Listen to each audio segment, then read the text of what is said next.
प्रिय छात्रों, आपका हमारे YouTube channel Amarnath Mishra online GS classes पर स्वागत है। डियर स्टूडेंट, हम आपको प्राचीन इतिहास पढ़ा रहे थे।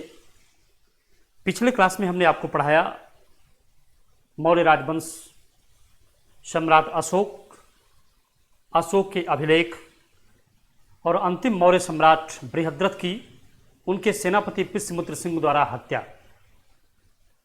पुष्यमित्र शुंग कभी मौर्यों के राजपुरोहित हुआ करते थे। ये लोग उज्जैन के ब्राह्मण थे। अशोक के बौद्ध धर्म ग्रहण कर लिए जाने के बाद जब यज्ञ हवन इत्यादि बंद हो गए तो उनके पुरोहित बेरोजगार हो गए और मौर्यों की सेना में ही नौकरी कर ली।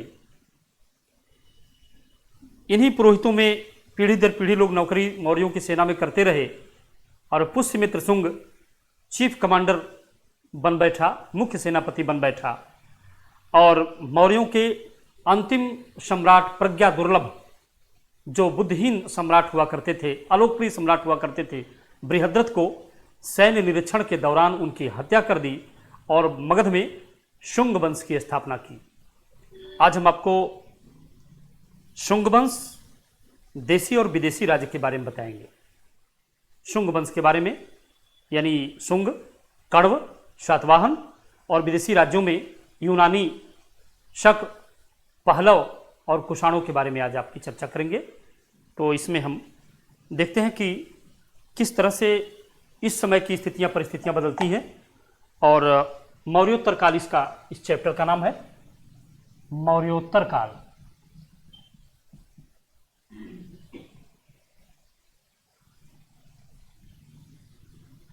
आपके चैप्टर का नाम है मौर्योत्तर काल। मौर्योत्तर काल में दो परिस्थितियां बनती हैं। एक तरफ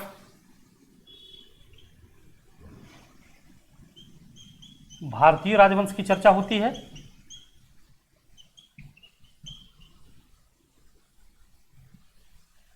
और दूसरी तरफ भारत पर फिर से विदेशी आक्रमण हुआ और विदेशी राजवंश की चर्चा होती है। ठीक, भारतीय राजवंश में आप देखेंगे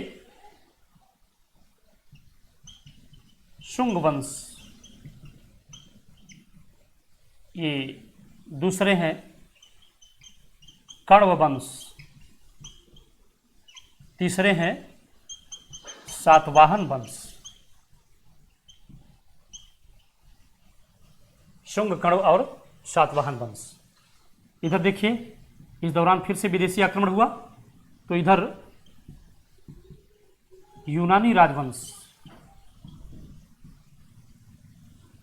फिर शक, फिर पहलव राजवंश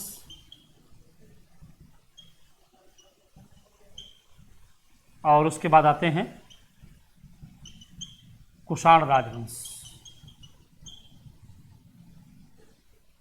ठीक, विदेशी राजवंशों में, विदेशी राजवंशों में जो प्रमुख होते हैं वो प्रमुख राजवंशों में एंटियाल्किडस,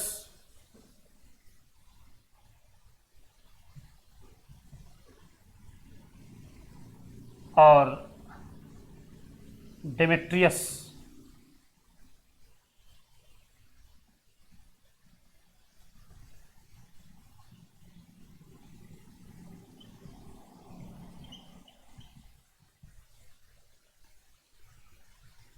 मेनेंडर। ये शकों में रुद्रदामन प्रमुख होते हैं। इसमें गोंडोफर्निस। कुषाणों में दो राजवंश आते हैं, कुजुल कड़फिसेस, विम कड़फिसेस।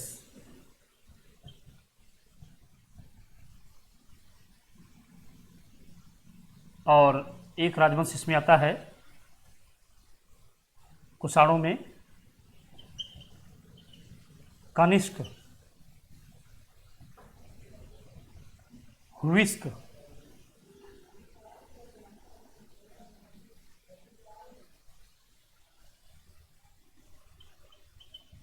वसुदेव आदि। ठीक, ये शुंग में शुंग वंश का संस्थापक होता है पुष्यमित्र। ठीक, पुष्यमित्र शुंग इनके संस्थापक होते हैं। और कण्व वंश वसुदेव, ध्यान रहे ये तो संस्थापक होते हैं, इसमें अंतिम राजा होते हैं देवभूति। कण्व वंश में देखिए संस्थापक वसुदेव, और सातवाहन वंश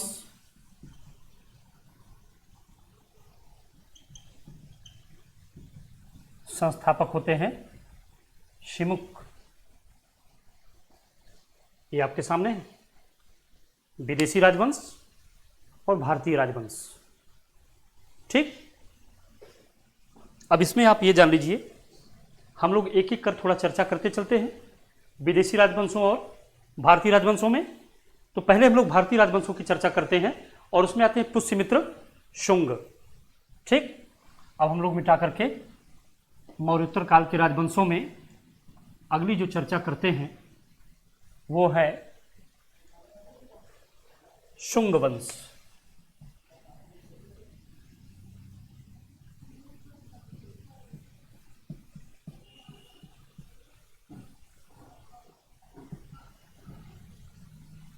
शुंग वंश ये चलता है 185 ईसा पूर्व से 75 ईसा पूर्व तक। ठीक, शुंग वंश, और इसमें प्रथम राजा होते हैं पुष्यमित्र शुंग।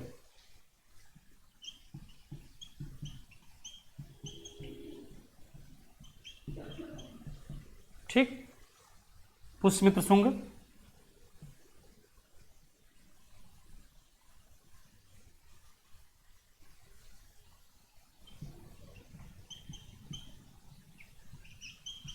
ब्राह्मण धर्म के मगध में पुनर्संस्थापक।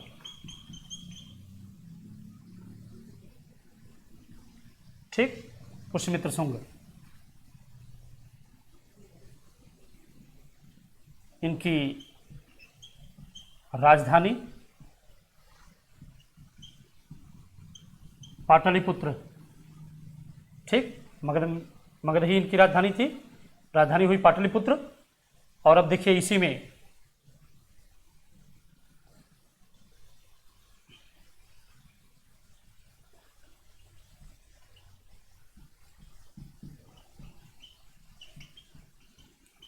अश्वमेध और राजसूय यज्ञ करता।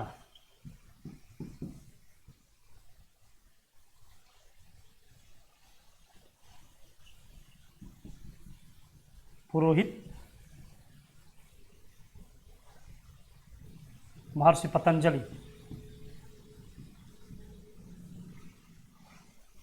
इनकी पुस्तक महाभाष्य। ये महाभाष्य जो है यह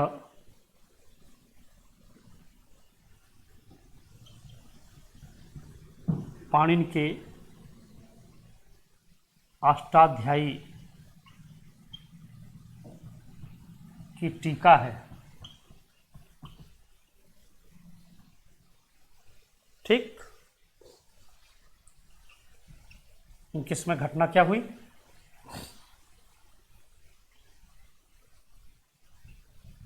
पुनः भारत पर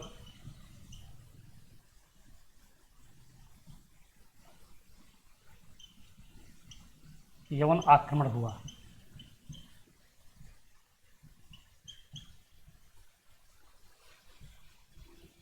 चर्चा पतंजलि के महाभाष्य और गार्गी संहिता के युग खंड में। ठीक इनके समय जो घटना हुई, पुनः भारत पर आक्रमण हुआ यवनों का यानी यूनानियों का, इसकी चर्चा पतंजलि के महाभाष्य में और गार्गी संहिता के युग खंड में मिलती है। और इसे महाराज के पुत्र अग्निमित्र ने इसे अयोध्या के समीप यवन सेना को बुरी तरह परास्त किया। संभवतः 1 लाख के बीच यूनानी सैनिक मारे गए। और महाराज पुष्यमित्र शुंग ने ये दिखा दिया कि ये वही मौर्य सेना है जो कभी आपको परास्त की थी, उसमें कोई कमी नहीं आई है। और अंततः उसने दिखाया कि आज भी मगध की सेना उतनी ही शक्तिशाली है जिसने यवन सेना को आखिरकार अयोध्या के समीप कहीं परास्त कर दिया। ठीक, पुष्यमित्र शुंग के बाद एक चर्चा होती है, दूसरी चर्चा अग्निमित्र। ठीक, पुष्यमित्र के बड़े पुत्र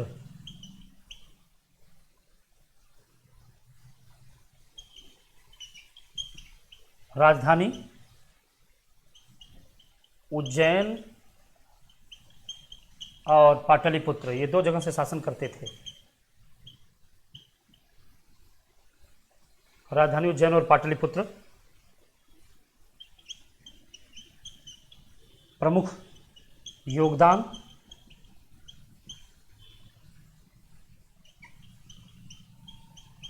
अपने पिता के शासनकाल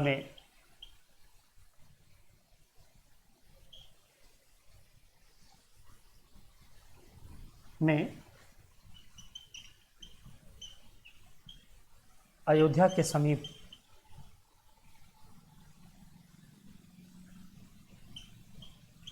यवन सेना को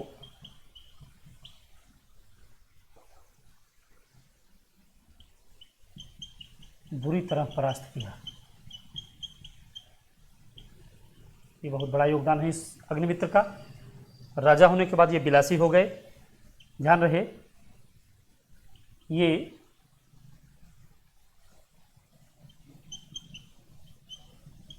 कालिदास के नाट्य ग्रंथ यानी नाटक वाला ग्रंथ है मालविकाग्निमित्रम,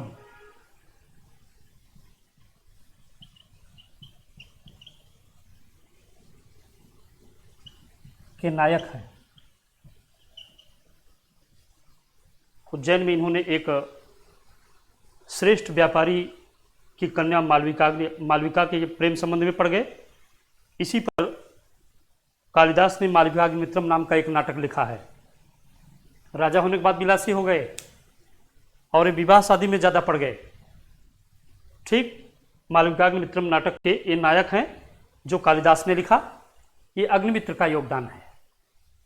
हम इसी में एक और चीज़ बताना चाहेंगे और अब इसे मिटा करके देख लेते हैं।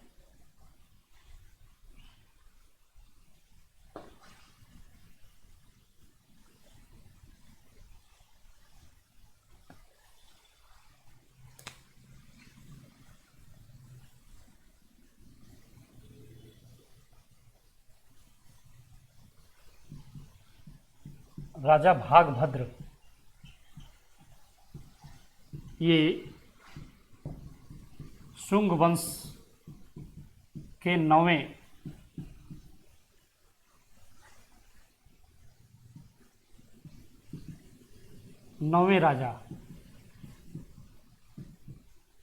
राजा थे। इनकी राजधानी विदिशा एमपी में है। राजधानी विदिशा प्रमुख घटना जान लीजिए। प्रमुख घटना है यवन राजा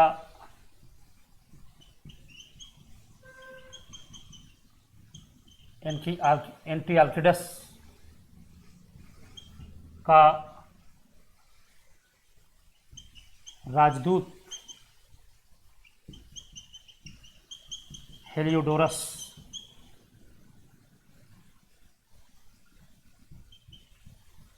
इनके दरबार आया तथा भागवत धर्म यानी हिंदू धर्म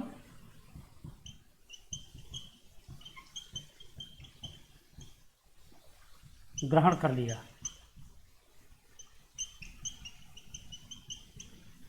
ठीक, तथा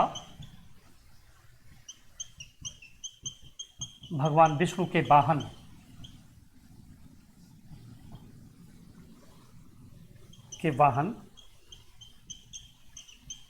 गरुड़ के सम्मान में विदिशा में गरुड़ स्तंभ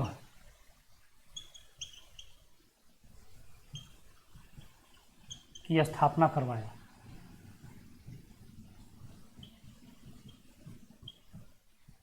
ध्यान रहे, इस स्तंभ को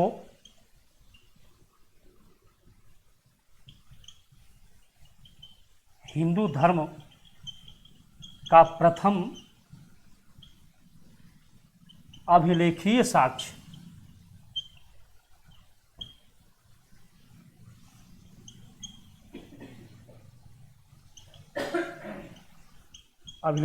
माना जाता है। ठीक, इतना जान ले। शुंग वंश के अंतिम राजा देवभूति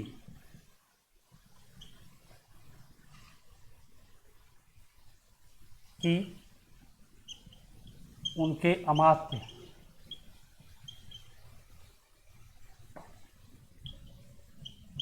वसुदेव ने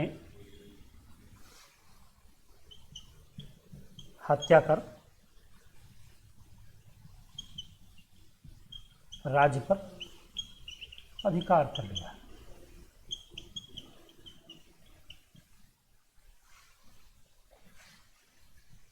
तथा कण्व वंश की नींव डाली।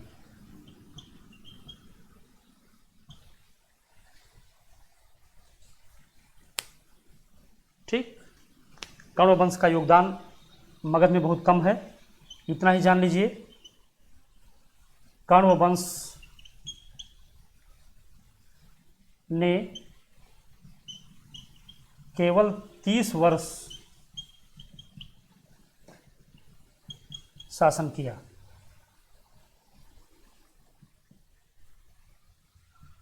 तीस वर्ष राज्य किया। ठीक, और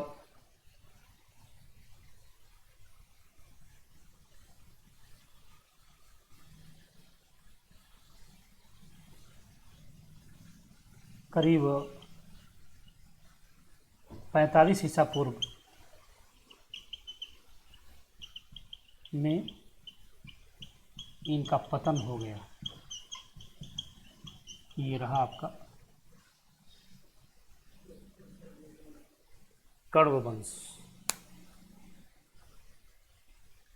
इस तरह से प्राचीन भारत में आपने देखा कि शुंग और कण्व के बाद सातवाहन वंश आता है। सातवाहन वंश के बारे में थोड़ा सा हम लोग चर्चा करते हैं। ये वास्तव में इनकी राजधानी पाटलिपुत्र नहीं हुआ करती थी। इनकी राजधानी पाटलिपुत्र नहीं थी, यानी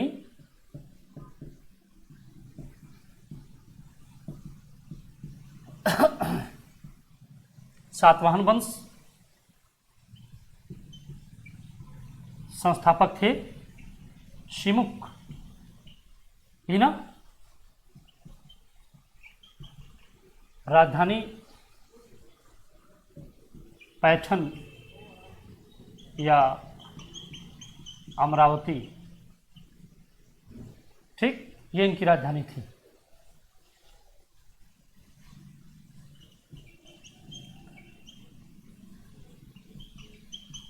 प्रमुख राजा शातकर्णी प्रथम, इन्होंने अश्वमेध एवं राजसूय यज्ञ किया, ठीक। राजा हाल, इन्होंने गाथा सप्तशती की रचना की।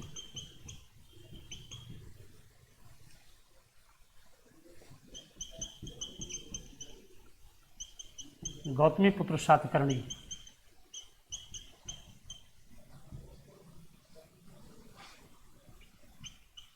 इस वंश के पुनर्संस्थापक।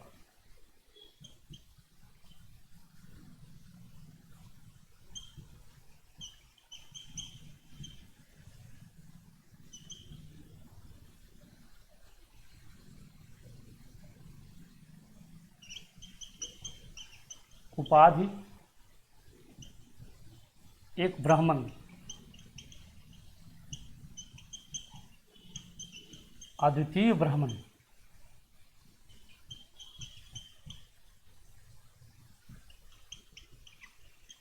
बिंध्यसेन, ठीक। गौतमी पुत्र सातकर्णी, ध्यान रहे, नोट। सातवाहन वंश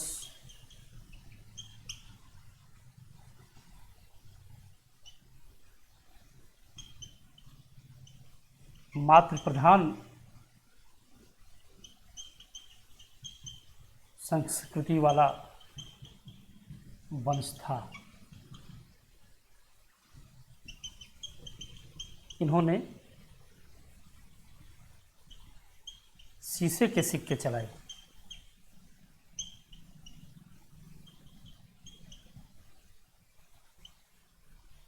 भाषा या राजभाषा प्राकृत, ठीक।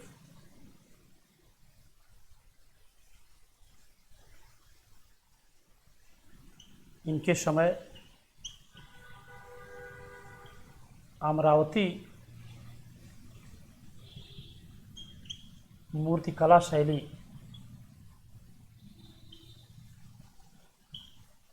का विकास हुआ।